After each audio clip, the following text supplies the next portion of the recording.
Talking point में आपका स्वागत है। मैं हूं पूनम। कोरोना वायरस वैश्विक महामारी जिसे खत्म करने के लिए अब टीका तैयार करने में दर्जनों कंपनियां जुटी हुई हैं। एक अनुमान के मुताबिक अकेले अमेरिका में जो 30 करोड़ लोगों को इसकी जरूरत पड़ेगी और इसका मतलब ये है कि टीका बना तो उसके लिए इतनी ही मात्रा में शीशियों और सिरिंज की जरूरत होगी। वही टीका 2 बार लगाना पड़ा तो मात्रा इसकी दोगुनी हो जाएगी, यानी 30 करोड़ का दुगना यानी कि 60 करोड़ हो जाएगी। और टीका तैयार करने के बाद भी अमेरिका के संघीय सुरक्षा व प्रभावशीलता मानकों को पास करने व लोगों तक इसे पहुंचाने में करीब 1 वर्ष लगेगा। फिर शीशियों और सिरिंज की कमी इसे लोगों तक पहुंचाने में कहीं ना कहीं बाधा बन सकती है। वाशिंगटन डीसी के सेंटर फॉर ग्लोबल डेवलपमेंट में हेल्थ केयर सप्लाई चेन पर अध्ययन कर चुके प्रशांत यादव कहते हैं कि टीके के लिए शीशियां, उनके रबर कवर और सिरिंज की सप्लाई सुनिश्चित करने के लिए समय पर ऑर्डर देना जरूरी है। आपको बता दें, 30 करोड़ जैसी बड़ी मांग पूरी करने में निर्माताओं को करीब 18 महीने लग सकते हैं। 30 करोड़ कोई छोटी मोटी मांग नहीं है। ऑपरेशन वार्प स्पीड पर सरकार उत्पादनकर्ता आमने सामने विशेषज्ञों के मुताबिक ट्रंप प्रशासन चिकित्सा उपकरण के ऑर्डर देने में देरी कर रहा है, यानी वहां पर ऑर्डर देने में काफी देरी की जा रही है ट्रंप प्रशासन की तरफ से।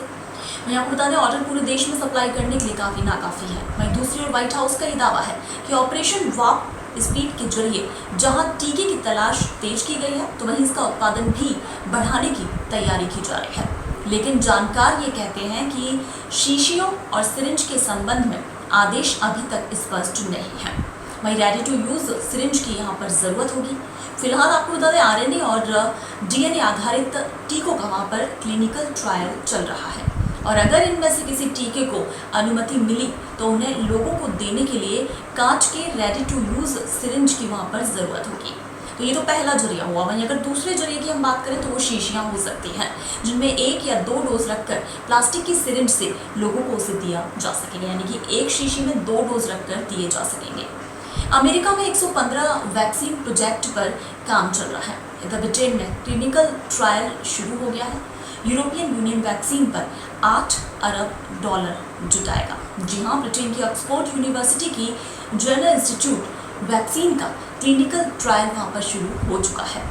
अमेरिका में ही कम से कम 115 वैक्सीन प्रोजेक्ट पर काम चल रहा है और अमेरिका ने 12 से 18 महीने के भीतर वैक्सीन बनाने का टारगेट रखा है, यानी 12 से 18 महीने के भीतर उसे वैक्सीन बनाना है। वहीं व्हाइट हाउस ने ऑपरेशन वार्प स्पीड नामक टास्क फोर्स का गठन किया है जो कि इस काम में तेजी लेकर आएंगे। तो आप अंदाजा लगा सकते हैं, अमेरिका जहां पर 30 करोड़ की बात हो रही है, वहीं अगर भारत की बात की जाए जहां पर 132 करोड़ की आबादी है, तो किस तरह से वो जो वैक्सीन आएगा वो लोगों तक पहुंचाया जाएगा, किस तरह से यहाँ पर उसका निर्माण होगा वैक्सीन का और उसे यूज़ करने के लिए शीशियाँ और सिरिंज सबसे बड़ी ज़रूरत बनेगी, उनका उत्पादन किस तरीके से होगा, ये सोचने वाली बात है।